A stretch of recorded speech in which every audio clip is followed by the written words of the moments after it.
먼저 우리 사순절 기간 가운데 하나님의 은혜가 여러분과 함께 하시기를 주님의 이름으로 축복합니다.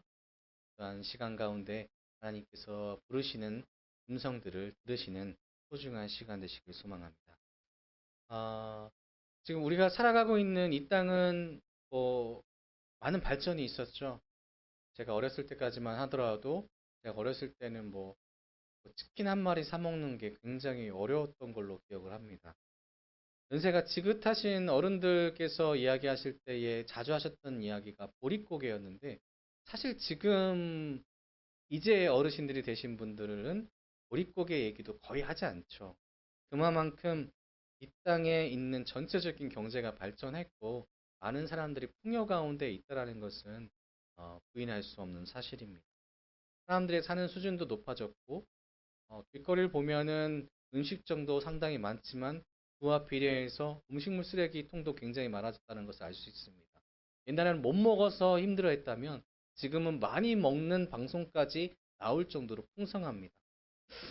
물질적으로는 이미 선진국에 다가왔는데, 자, 그렇다면 여기서 질문 하나 드리겠습니다. 그 과거와 지금, 그럼 우리는 더 행복해졌을까요? 우리는 그때와 지금을 생각했을 때에 더 행복하십니다.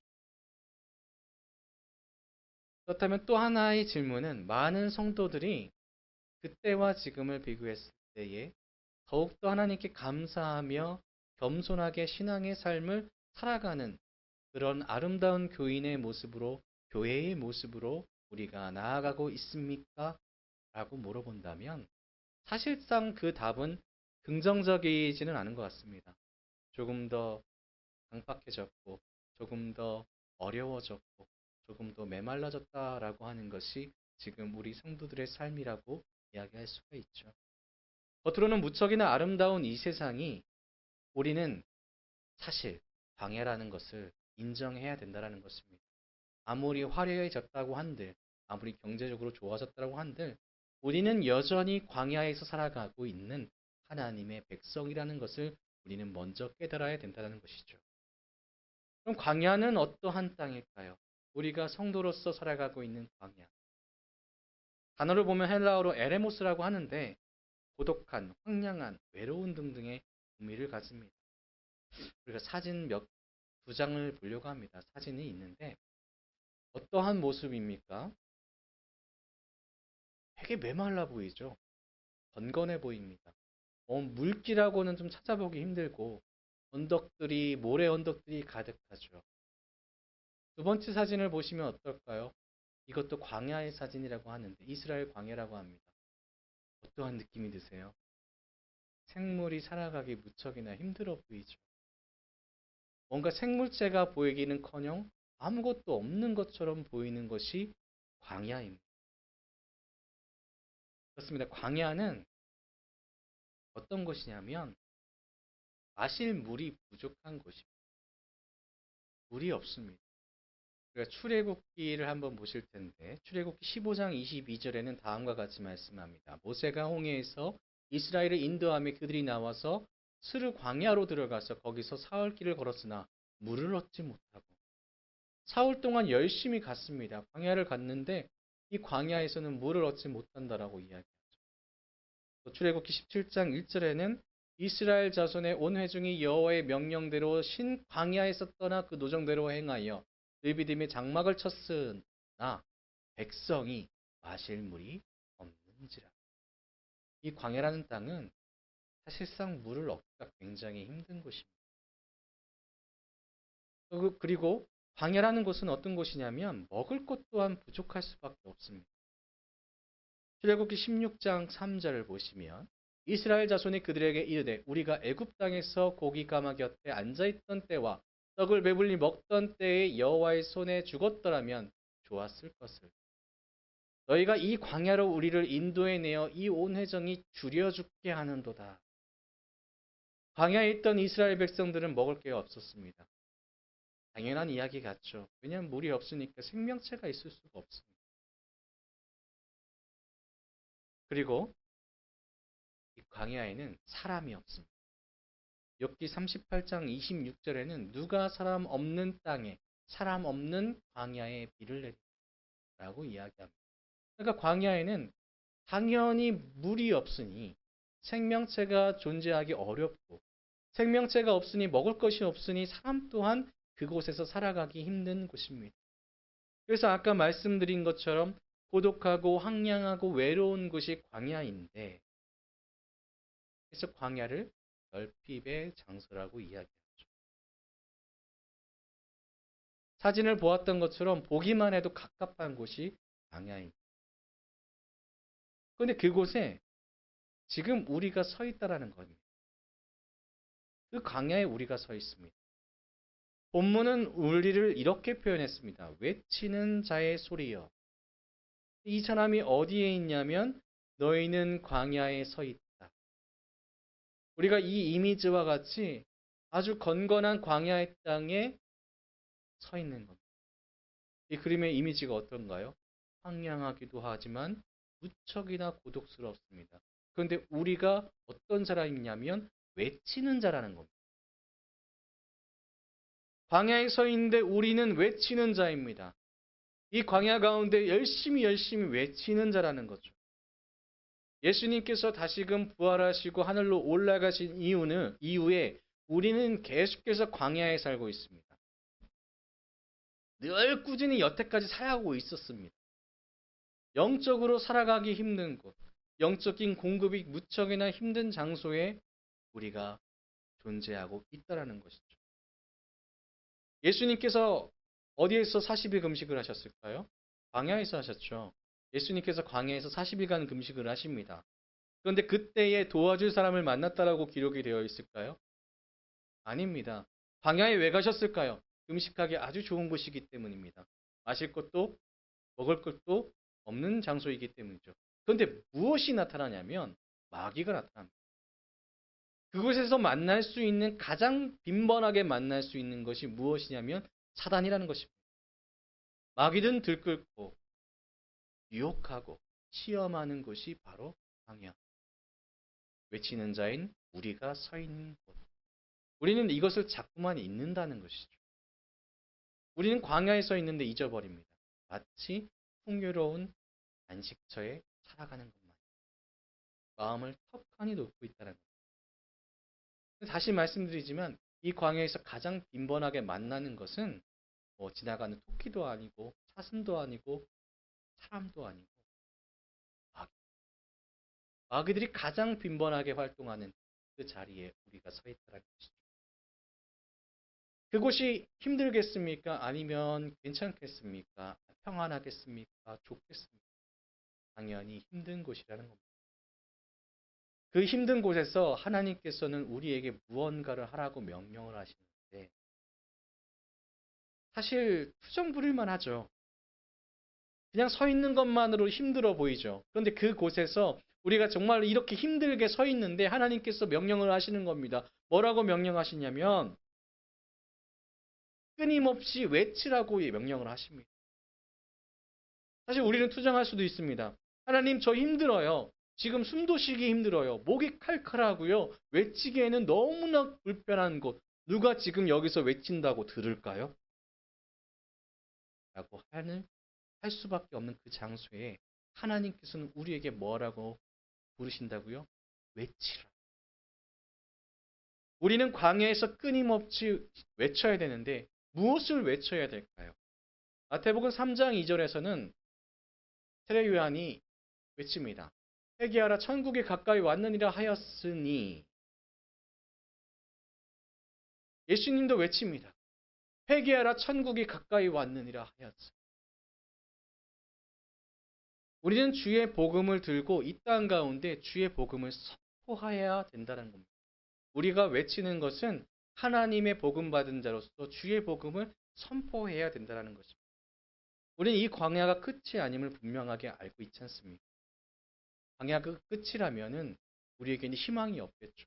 희망 없는 삶을 살아가겠죠. 그렇지만 우리는 이 광야가 끝나고 하나님의 나라가 임했을 때에 정말로 젖과 꿀이 흐르는 그 땅에 우리가 거할 것임을 분명하게 믿고 살아가는 사람입니다. 그리고 그렇게 하기 위해서 예수님께서 알려주신 방법이 있습니다. 믿음이죠. 예수님께서 우리를 위하여서 오셨고 또 고난당하셨으며 십자가에 달려 돌아가셨고 그리고 다시 살아나셨고 올라가셨습니다. 그리고 다시금 오셔서 우리에게 구원의 역사를 이루시고 악인들에게 심판을 하셨다는 그 복음의 놀라운 사실을 우리가 믿게 되었다는 것입니다. 그리고 주님께서는 올라가실 때 분명하게 우리에게 미션을 주셨습니다. 우리가 너무나 익숙하게 보고 듣고 알고 있지만 기억하지 않으려고 애쓰는 명령. 주의 복음을 전하는 것. 아버지와 아들과 성령의 이름으로 세례를 주고 그들이 예수께로 돌아와 그들이 예수께서 명하시는 바대로 지키며 살아갈 수 있도록 하라는 주의 명령을 우리가 자꾸만 읽는다는 거죠. 마땅히 주의 복음을 전하기 위해서는 우리는 끊임없이 복음을 선포해야 됩니다. 계속해서 이야기해야 됩니다. 누가 듣든지 안 듣든지 우리는 계속해서 움직여야 됩니다. 우리는 계속해서 하나님의 복음을 우리의 입술로 고백해야 된다는 것입니다. 복음을 허락받은 자가 마땅히 해야 된다는 것입니다. 여러분, 복음이라는 것은 음성이죠. 복된 소식이라고 이야기하죠. 그런데 이 복음은 들어야 합니다. 근데 우리가 아무것도 말하고 있지 않는다면 주의 복음을 알고 있는 사람이 이 광야 같은 땅에서 그냥 침묵하고 있다라고 한다면 그 누구도 복음을 들을 수가 있을까요? 어떤 누구도 복음을 들을 수가 없게 되는 겁니다. 하나님께서는 말씀하셨습니다. 너희가 침묵하고 있으면 돌들이라도 그것을 선포하리라. 우리의 침묵은 우리가 복음을 가지고 있지 않다라는 것을 증명하는 겁니다. 반대로 이야기하자면 우리가 복음을 주님 아버지의 받은 그 복음을 선포하고 있다면 우리는 복음을 가진 자라는 것을 증명할 수 있다는 것이죠. 우리에게 진짜 생명이 있음을 증거하는 것은 우리가 복음을 선포하는 것, 복음을 외치는 것이라는 것입니다. 근데 여기서 우리는 기억해야 되는 사실이 있습니다. 바로 광야에는 사람이 많이 살고 있을까요? 살고 있지 않을까요? 없죠. 정말로 우리가 복음을 선포하는 삶을 살아가기 위해서 애쓰고 수고하고 있는데 때로는 외롭다는 겁니다. 내가 이렇게 외치고 있는 것이 누군가 듣지 못하고 있다. 누가 듣고 있지? 그 고민들도 할 때가 있습니다. 내가 세상 가운데 주의 복음을 삶으로 실천해서 내가 정직하게 살고 열심으로 살고 정말 남에게 기쁨을 주기 위해서 애쓰고 입가에 미소를 띄우고 그를 위해서 도움의 손길을 내미는데 이것을 받지 못하는 이가 너무나 많기에 우리는 외로울 때가 있다는 것입니다. 그렇지만 원래 광야는 그런 곳이라는 것을 우리는 분명하게 깨달아 기억해야 된다는 것이죠. 예수님도 그 광야와 같은 삶에서 주의 복음을 전하셨습니다. 우리는 예수님을 따르는 그리스도인으로서 우리의 삶으로서 예수님의 복음을 전하는 자죠. 누가 듣지 않는다? 아닙니다. 분명하게 우리가 끊임없이 주의 복음을 외치고 전할 때에 하나님께서 예비하신 귀 있는 자는 반드시 우리를 통하여서 주의 복음을 듣게 된다라는 것. 여러분, 그 희망을 가지고 오늘 하루를, 앞으로의 하루를 주의 복음을 외치면서 살아가 보십시오. 마땅히 해야 되는 것이기 때문에 우리는 이 외침을 멈추지 말아야 됩니다. 마땅히 증명돼야 되기 때문에 우리는 이 복음을 드러내야 된다는 것입니다. 마땅히 들어야 되는 사람이 있기에 우리는 이 복음을 늘 외쳐야 됩니다. 사랑하는 성도 여러분, 외치는 자가 되시기를 주님의 이름으로 축복합니다. 그리고 결단코 지지 않고 끊임없이 주의 복음을 전하여 듣는 귀가 있는 예비된 자에게 그 복음이 들어가게 하는 역사가 여러분의 삶 가운데 있기를 주의 이름으로 다시 한번 축복합니다. 자, 이 외치는 자가 해야 되는 두 번째 일은 무엇이냐면 여호와의 길을 평탄하게 해야 된다는 것입니다. 여호와의 길은 여호와께서 만드시는 길, 또 혹은 여호와께서 걸으시는 길이죠. 이 의미를 가지고 있습니다. 이 고대에는 왕이 오는 길을 준비하는 그 기간이 있습니다. 그래서 왕이 오신다라고 했을 때는 왕이 오시는 길을 위하여서 그 고대의 왕이 오는 길을 위해서 백성들이 그 오는 길을 아름답게 꾸미기도 하지만 쉽게 오게 하기 위해서 평탄하게 깎아내립니다. 근데 아까 광야를 보셨죠? 우리는 광야를 봤습니다. 사진으로. 그 광야를 잘 생각해 보시면 광야가 그냥 평탄하게 쭉 있는 길일까요? 아니었습니다. 울퉁불퉁 산이 너무나 많았습니다. 바위들도 보였습니다. 그런데 외치는 자에게 명령을 주시는 것은 외치는 것, 주의 길을 예비하는 것 외에 또 한 가지가 있는데 평탄하게 하는 것입니다. 주님께서 내게 오시는 것, 사람들에게 가는 것, 그 모든 길을 편안하게 할 수 있도록 우리는 그 걸리적거리는 모든 것들을 제거해야 된다는 것입니다. 주님께서 내게 오는 것들을 방해하는 것들이 무엇이 있을까요? 여러분의 삶에 있어서 주님께서 내게 오시는 것을 자꾸만 방해하는 것이 무엇인지 한번 고민해 보시기 바랍니다.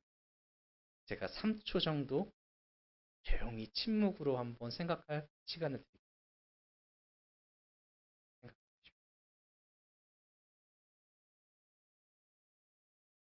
내게 주님께서 오신다라고 하는 주님께서 내게 오기 위하여 평탄하게 만들어야 되는 내 안에 있는 장애물들이 무엇이 있을까? 여러 가지가 있을 수 있습니다. 사실 우리는 나 자신을 사랑하라고 배우고 있습니다. 학교에서도 학교 어렸을 때 우리 어린아이들이 배우는 게 너 자신을 사랑해. 너는 소중한 사람이야. 맞죠? 그렇지만 자꾸만 강조하는 게 뭐냐면 네가 최고야 라고 이야기합니다. 사람들은 이 말을 듣습니다. 그러면서 뭔가를 생각하게 되는데 뭐냐면 자기중심적인 생각을 갖게 됩니다. 요즘에 인성교육이라고 하는 그 교육 자체에 가장 중요한 것은 사람이 가장 중하다라는 것이죠. 근데 이것은 솔직히 말하면 기독교적인 마인드는 아닙니다. 가장 중요한 것이 무엇이냐면 인간이 아니라 하나님이십니다. 그분이 오시는 것을 위하여서 우리는 우리의 죄로 인하여서 황폐해진 우리의 마음을 개간할 필요가 있죠. 그런데 자꾸만 그건 힘들잖아. 네가 가장 중요한데 그거 굳이 해야 돼? 이 마음이 우리 안에 자꾸만 세상에서 주입을 시켜주다 보니까 교회가 어려워지는 이유는 다른 것이 아닙니다. 하나님이 가장 높아져야 되는 자리에 인간이 서 있기 때문이죠. 그러면 가장 먼저 평탄해야 되는 것은 무엇일까요? 나 자신을 겸손하게 만드는 것입니다. 하나님이 가장 높은 곳에 계심을 인정하는 것입니다. 하나님의 길을 예비하고 평탄화하는 것은 다른 것이 아닙니다. 내 안에 가득 차 있는 죄를 회개하고 주 앞에 무릎 꿇고 주님, 내가 가장 고귀한 존재가 아니라 오직 주님만이 가장 고귀하고 나의 왕이신 이시기 때문에 내가 주님을 맞이하기 위해서 납작 엎드리겠습니다. 하나님, 내가 지금 회개하오니 주님 받아주시옵소서. 내가 주님께 엎드립니다. 저는 주님의 백성입니다. 늘 부족한 그곳 가운데서 우리는 어쩌면 계속해서 세상의 유혹을 받습니다. 계속해서 세상에서 유혹하는 것들을 받습니다. 나 자신이 아니더라도 하나님의 길을 방해하는 것들은 많이 있습니다. 여러분 이사야서 44장 20절에는 이렇게 말씀합니다. 그는 죄를 먹고 허탄한 마음에 미혹되어 자기의 영혼을 구원하지 못하며 나의 오른손에 거짓것이 있지 아니하냐 하지도 하느니라. 아멘. 에스겔 22장 28절에는 그 선지자들이 그들을 위하여 회를 치라고 스스로 허탄한 이상을 보며 거짓 복수를 행하며 여호와가 말하지 아니하였어도 주 여호와께서 이같이 말씀하셨느니라 하였으며 아멘. 광야에서는 이와 같이 잠시 눈을 팔면은 우리가 마귀의 유혹에 넘어갈 수밖에 없습니다. 그리고 하나님께서 오시는 그 길 가운데 떡하니 바리케이트를 탁탁탁 쳐버리는 거죠. 주님, 오실 필요 없습니다. 나에겐 풍족한 것이 있기 때문이죠. 주님 오실 필요가 없습니다. 나는 스스로 다 잘할 수 있기 때문이죠. 주님 오실 필요가 없습니다. 나 이미 좋은 말씀 들었습니다. 아까 광야에서 가장 활동하기 편한 이가 누구라고 했습니까? 마귀죠. 마귀는 우리의 틈을 노리고 지금도 활동하고 있다는 것입니다. 그래서 평탄화하는 작업을 하기 위해서 애쓰고 수고하는 우리의 열정을 계속해서 깎아내리려고 노력합니다. 저 산 무너뜨려봤자 또 산 나와. 저 산 무너뜨려봤자 옆에 또 바위 있어. 언제까지 그 일을 할 거야? 라고 물어보겠죠. 다른 사람들을 봐. 풍족하게 잘 보내고 있잖아. 잘 살고 있잖아. 굳이 교회에 가서 예배 드려야 되겠어? 굳이 교회에 가서 하나님의 말씀 들어야 되겠어? 네가 평소에 주의 복음 전하는 게 무슨 가치가 있어라고 이야기할 것입니다. 하지만 그것은 사단이 역사한 광야에서 당연시 되는 이야기라는 것입니다. 우리가 허탄한 마음에 빠져들게 되면 하나님께서는 분명하게 그 허탄한 마음에 빠져드는 자에게 이렇게 말씀하십니다. 예레미야 48장 30절에 여호와의 말씀이니라 내가 그의 노여워함에 허탄함을 아노니 그가 자랑하여도 아무것도 성취하지 못하였도다. 그분께서는 노여워하시고 그것을 이루지 못하게 하십니다.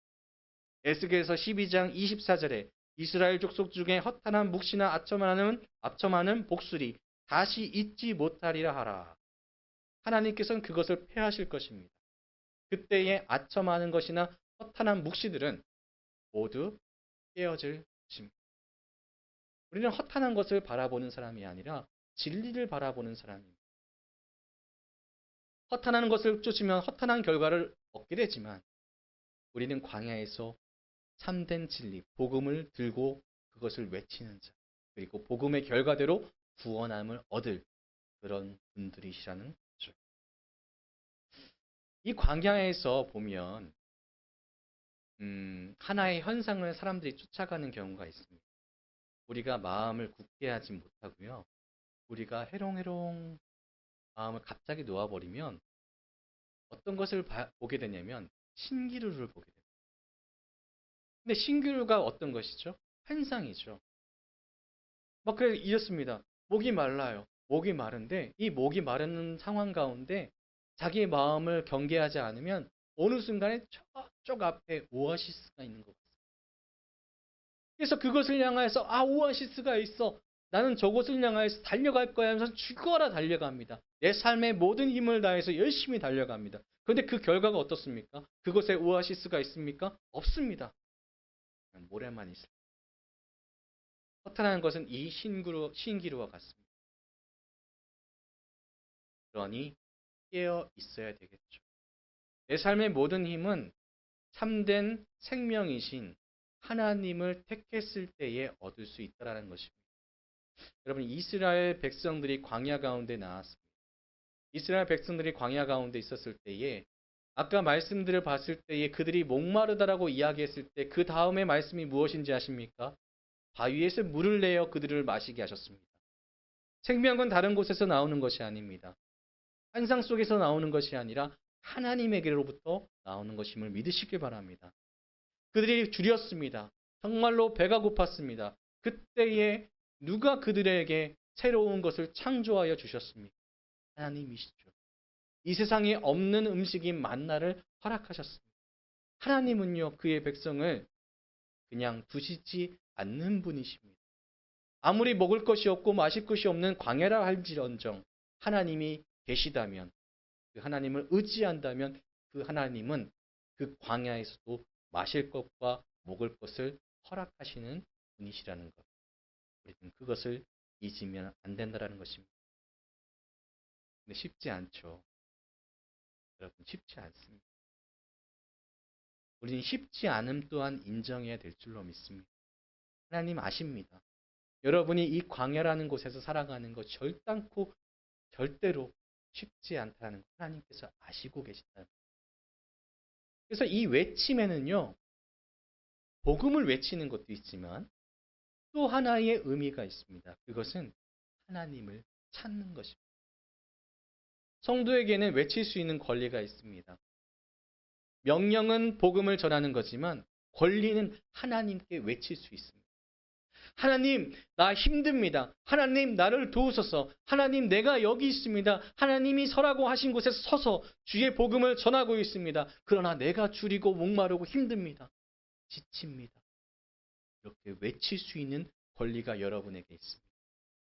그러니 여러분, 이 세상 가운데 힘드시다면 제일 먼저 우리가 해야 되는 것은 하나님을 찾는 것임을 믿으시길 바랍니다. 주의 구원은 하나님을 찾는 자에게 임하게 될 줄로 믿으시길 바랍니다. 광야는 아까의 사진을 보았을 때에 여러분 그 이미지를 계속해서 생각해 보십시오. 경건한 곳입니다. 힘든 곳입니다. 그곳에 우리는 서 있습니다. 그렇지만 신앙의 눈으로 보지 않았을 때는 그 땅은 정말로 살기 힘든 땅입니다. 외로운 땅입니다. 하지만 신앙의 눈으로 다시 한번 보십시오. 그곳은 하나님을 만날 수 있는 장소라는 거예요. 광야는 우리가 겸손으로 나갈 수 있는 하나님 외의 방법이 없기에 하나님을 찾을 수밖에 없는 그런 훈련장입니다. 하나님을 만날 수 있는 지름길입니다. 그로 인해서 하나님께서 주신 선물을 가장 빨리 받을 수 있는 그런 장소입니다. 이스라엘 백성이 가나안 땅으로 갔을 때에 하나님께서는 광야에서 그들을 훈련시키셨습니다. 그들이 어떻게 됩니까? 그들이 전쟁에서 승리하게 됐죠. 그 승리는 어떻게 얻어집니까? 하나님을 의지할 수 있는 마음이 그 마음 가운데 가득 찼을 때 승리하게 됩니다.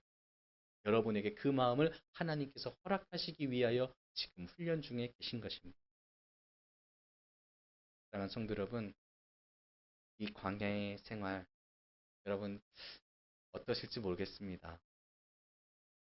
사실 육체의 어려움도 있을 수 있고 마음의 어려움도 있을 수 있습니다. 지금 성도님들의 가정 가운데 또 경제적으로 또 질병으로 인하여서 이 광야의 생활이 힘들고 또 외로울 수도 있습니다. 그렇지만 하나님께서는 이 시간을 하나님을 붙잡는 데 사용하라고 말씀하고 계십니다. 여러분, 희망은 하나님께 있음을 다시 한번 기억하시길 바랍니다. 이 사순절 기간 가운데 예수님께서 그 부활하시고 다시 오실 것을 기대하시면서 우리의 예수님께서 당하신 고난을 조용히 묵상하시면서 내가 사는 이 광야의 생활, 내가 겪는 이 고난 또한 이겨내리라. 주님과 같이 승리하리라. 기대하시며 나아가실 수 있는 참으로 복된 광야에 외치는 자, 우리 성도님들 되시기를 주님의 이름으로 축복합니다. 더하여 이 광야의 길을 모두 완수하였을 때에 주님께서 잘하였다 착하고 충성된 나의 사랑하는 아들아, 나의 사랑하는 딸아, 나의 백성아, 나의 군사야 이렇게 칭찬받으시면서 하나님께서 예비하신 쉼의 장소 천국에서 함께 즐거움을 누리시기를 주님의 이름으로 다시 한번 축복합니다. 기도하겠습니다.